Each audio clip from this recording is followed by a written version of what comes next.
दोस्तों, साल 1945 में जैसे ही दुनिया दूसरी जंग अजीम के तबाहकुन नताज से निकली, इस तनाज़े के निशानात गहरे और दिल को छूने वाले थे। जंग ने इंसानियत और तिबी मंजरनामे दोनों पर बहुत ज्यादा नुकसान पहुंचाया था। लाखों जानें जाया हुई, शहर खंडराट में सिमट गए और मुआइशतें बिखर गईं। जंग की हौलनाकियों ने इस तरह की आलमी तबाहियों को दोबारा आने से रोकने के लिए एक नए नुक्ता नजर की फौरी जरूरत की संगीन याद दहानी का काम की। दोस्तों, इस पस मंजर के दरमियान अक़वाम मुत्तहदा की कौंसिल का ख्याल शुरू हुआ। इस तस्वर को इत्तेहादी ताकतों और रियासत हाय मुत्तहदा, बरतानिया, सोवियत यूनियन और चीन ने पेश किया। एक ऐसे फोरम की अशद जरूरत को तस्लीम करते हुए जहां अक़वाम आलम बैनुल अक़वामी मसाइल पर तबादला ख्याल और तनाज़ात को रोकने के लिए इकट्ठे हो सके। इन्होंने एक ऐसे अदारे का तस्वर किया जो आलमी सतह पर अमन, सलामती और तावन को फरोग दे। अक़वाम मुत्तहदा को कई जदीद खुसूसियात के साथ डिजाइन किया गया था ताकि अमन को बरकरार रखने और तनाज़ात को रोकने में इसकी तासीर को यकीनी बनाया जा सके। इसकी सबसे नुमाया खसूसियात में से एक अक़वाम मुत्तहदा की सलामती कौंसिल UNSC का क़याम था। इस कौंसिल को बैनुल अक़वामी अमन व सलामती को बरकरार रखने की अहम जिम्मेदारी दी गई थी।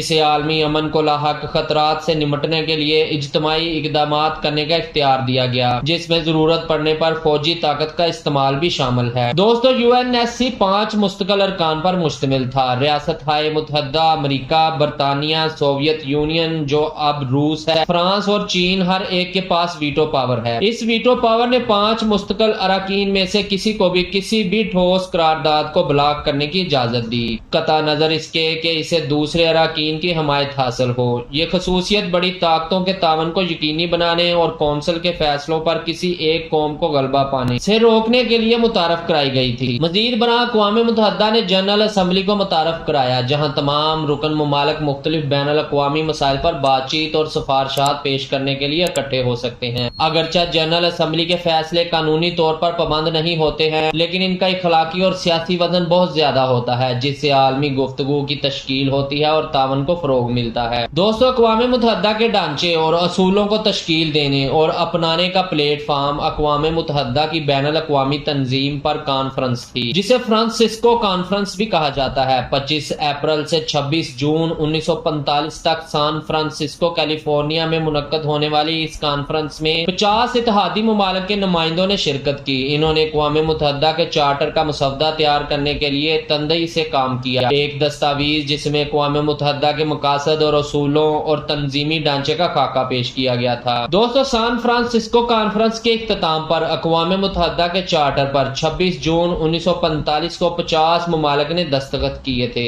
इस तारीखी लम्हे ने अक़वाम मुत्तहदा की पैदाइश और आलमी अमन, तावन और इज्तमाई सलामती के लिए इसके विजन को निशानजद किया। ये चार्टर 24 अक्टूबर 1945 को नाफज हुआ। अक़वाम मुत्तहदा को बाज़ाब्ता तौर पर अक़वाम मुत्तहदा के लिए एक प्लेटफार्म के तौर पर कायम किया गया ताकि वो मिलकर काम करें और तनाज़ात को रोक सके। इस तरह एक ज्यादा पुरअमन और बाहम मरबूत दुनिया की राह हमवार हुई। दोस्तों, अक़वाम मुत्तहदा अपनी मुस्तकिल फौजी कुव्वत को बरकरार नहीं रखता है। इसके बजाय ये रुकन मुमालिक पर इन्हसार करता है कि वो फौजी एहलकारों और वसाइल का हिस्सा डाले। जब क़याम अमन और सलामती के मकासद के लिए जरूरत हो, ये नुक्ता नजर अक़वाम मुत्तहदा की मुश्तरका नवीयत की अक्कासी करता है, जहाँ रुकन मुमालिक आलमी चैलेंजों से निपटने के लिए इकट्ठे होते हैं। जब अक़वाम मुत्तहदा अमन की कार्रवाइयों या हिफाजती इक़दामात में मशगूल होता है, तो वो रुकन मुमालिक से दरख्वास्त करता है कि वो इन कोशिशों की हिमायत के लिए फौज, साजो सामान और दीगर वसाइल फराहम करें। ये एहतियात मेंबर मुमालिक की तरफ से हर केस की बुनियाद पर रज़ाकाराना तौर पर दी जाती हैं। रुकन मुमालिक की तरफ से फराहम करदा अमला और वसाइल वो तश्कील देते हैं जिसे अक़वाम मुत्तहदा की अमन फौज के नाम से जाना जाता है।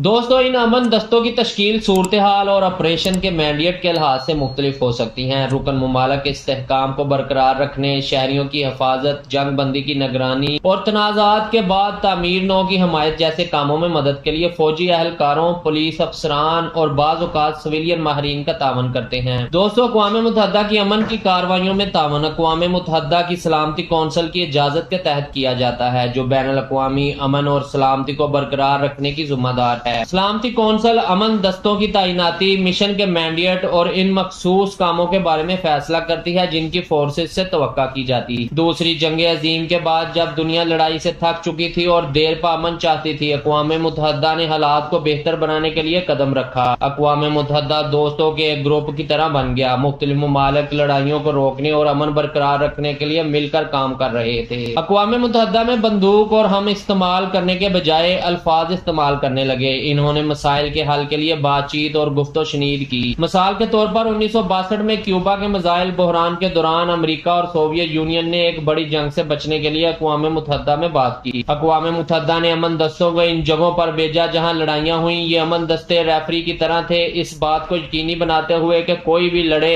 और लोगों को अमन की शराइत पर मुत्तफिक करने में मदद करे। मिसाल के तौर पर अक़वाम मुत्तहिदा ने 1960 की दहाई में अमन दस्ते कब्रस भेजे ताकि दो बरादरियों के दरमियान लड़ाई को रोका जा सके। जब ममालिक के पास दलाइल थे, अक़वाम मुत्तहिदा ने एक दानिशमंद दोस्त की तरह काम किया और मुश्तरका बुनियाद तलाश करने में इनकी मदद की। एक मिसाल 1978 में कैंप डेविड मुआहदा है, जहां अमेरिका ने इसराइल और मिस्र को अक़वाम मुत्तहिदा की हमायत से अमन कायम करने में मदद की। अक़वाम मुत्तहिदा ने ममालिक को इक्तिसादी तौर पर मिलकर काम करने की तरगीब दी। जब ममालिक तिजारत के लिए एक दूसरे पर इन्हिसार करते हैं तो इनमें लड़ाई का अमकान कम होता है। अक़वाम मुत्तहिदा के नजरियात के साथ तश्कील पाने वाली यूरोपीय यूनियन ने तनाज़ात को कम करते हुए यूरोपीय ममालिक को इक्तिसादी तौर पर इकट्ठा किया। अक़वाम मुत्तहिदा ने इस बात को यकीनी बनाया कि हर एक को बुनियादी हकूक हासिल हो और इनके साथ मुनसिफाना सलूक किया जाए। इन्होंने 1948 में इंसानी हकूक के आलमी अलामिये को अपनाया, जो हर जगह लोगों की हिफाजत के लिए कवानीन का एक मजमुआ है। दोस्तों, अक़वाम मुत्तहिदा ने खतरनाक हथियारों को कंट्रोल करने के लिए काम किया। जोहरी अदम फैलाव के मुआहदे ने अमेरिका और रूस जैसे ममालिक को अपने जोहरी हथियारों को कम करने में मदद की, जिससे दुनिया महफूज हो गई। अक़वाम मुत्तहिदा ने हिफाजत की जिम्मेदारी का नजरिया पेश किया। इसका मतलब है कि अगर कोई मुल्क अपने ही लोगों को नुकसान पहुंचा रहा है तो अक़वाम मुत्तहिदा इसे रोकने के लिए कदम उठाता है। 1999 में अक़वाम मुत्तहिदा ने कोसोवो में लोगों को तशद्दुद से बचाने के लिए मुदाखलत की। अक़वाम मुत्तहिदा एड्स और एबोला जैसी बीमारियों से लड़ता है। वो इलाज तलाश करने और बीमार लोगों की मदद के लिए मुल्कों को इकट्ठा करते हैं। आलमी अदारा सेहत WHO, जो अक़वाम मुत्तहिदा का हिस्सा है, ये अहम काम करता है। अक़वाम मुत्तहिदा गरीब ममालिक की तरक्की में मदद करता है। वो अमदाद फराहम करते हैं, स्कूल बनाते हैं और सेहत की देखभाल को बेहतर बनाते हैं, तनाज़ात की वजूहात को कम करते हैं। दोस्तों, अक़वाम मुत्तहिदा मौसमियाती तब्दीलियों से लड़ने के लिए ममालिक को इकट्ठा करता है। 2015 का पेरिस मुआहदा एक मिसाल है, जहाँ ममालिक ने कुर्राए अर्ज को बचाने के लिए आलूदगी को कम करने का वादा किया था। अक़वाम मुत्तहिदा मुआहदा और मुआहदे करने में ममालिक की मदद करता है। 2015 में ईरान जोहरी मुआहदा एक बड़ी मिसाल है, जहाँ ममालिक ने ईरान की जोहरी सरगर्मियों को महदूद करने पर इत्तफाक किया। दोस्तों, क्यूबा मिसाइल बहरान सर्द जंग के दौरान अमेरिका और सोवियत यूनियन क्यूबा में सोवियत मिसाइलों पर जोहरी जंग के दहाने पर थे। अक़वाम मुत्तहिदा ने दोनों फरीकों को बातचीत और पुरअमन हल के लिए एक प्लेटफॉर्म फराहम किया। अक़वाम मुत्तहिदा की सिफारतकारी के जरिए इस बहरान को हल किया गया और दुनिया एक तबाहकुन जंग से बच गई। कोरियाई जंग ने बड़े पैमाने पर तबाही और जानी नुकसान पहुंचाया था। अमेरिका की क़यादत में अक़वाम मुत्तहिदा ने लड़ाई को रोकने के लिए मुदाखलत की और जंग बंदी के मुआहदे पर बातचीत की, जिससे फाल तनाज़ा खत्म हुआ और शुमाली और जनूबी कोरिया के दरमियान गैर फौजी जोन कायम हुआ। दोस्तों, 1956 में अक़वाम मुत्तहिदा ने मिस्र और मगरबी ममालिक के इत्तेहाद बशमूल बरतानिया, फ्रांस और इसराइल के दरमियान सुएज कैनाल को कौमियाने पर तनाज़ा खत्म करने में किरदार अदा किया। अक़वाम मुत्तहिदा ने बड़े फौजी तसादम से ग्रेज करते हुए इन ममालिक पर मिस्र से अपनी फौजें निकालने के लिए दबाव डाला। दोस्तों, रवांडा में 1994 में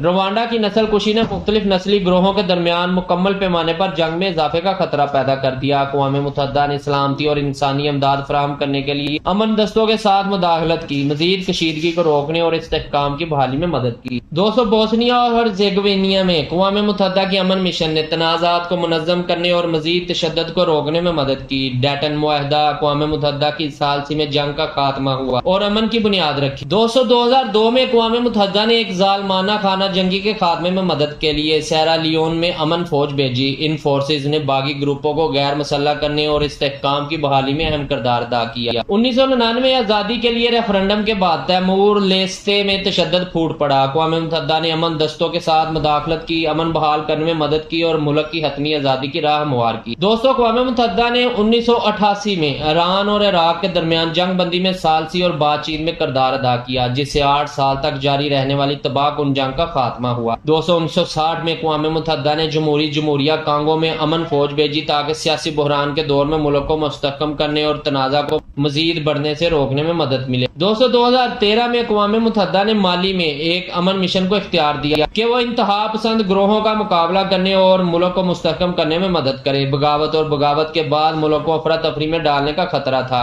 अक़वाम मुत्तहदा पायदार अमन के लिए दुनिया की इज्तिमाई ख्वाहिश को मुजस्सम बनाती है। इसकी अमन कायम करने की कोशिशें सिर्फ तनाज़ात को रोकने के बारे में नहीं है, वो हम आहंगी को फरोग देने, जिंदगियों के तहफ़्फ़ुज़ और कमजोरों को अमीर फराहम करने के बारे में है। दोस्तों, अक्सर मुनक़सम दुनिया में याद रखें कि अमन एक मुश्तरका ज़िम्मेदारी है। एहसान का हर अमल अफ़हाम तफ़हीम की तरह हर कदम आलमी सुकून की टेप्स्ट्री में हिस्सा डालता है। हमदर्दी को गले लगाएं, चैंपियन डिप्लोमेसी और तशद्दुद के खिलाफ खड़े हों। दोस्तों, अक़वाम मुत्तहदा के मिशन की हिमायत करके हम तब्दीली के लिए अतप्रेरक बन जाते हैं। हमारी इज्तिमाई आवाज़ तकसीम को ठीक कर सकती है, जख्मों को मंदमल कर सकती है और एक ऐसे मुस्तकबिल को यकीनी बना सकती है जहाँ खुशहाली की कोई सरहद नहीं होती। आइए हाथ और दिल जोड़कर एक ऐसी दुनिया बनाएं जिसके लिए आने वाली नस्लें शुक्रगुजार हों।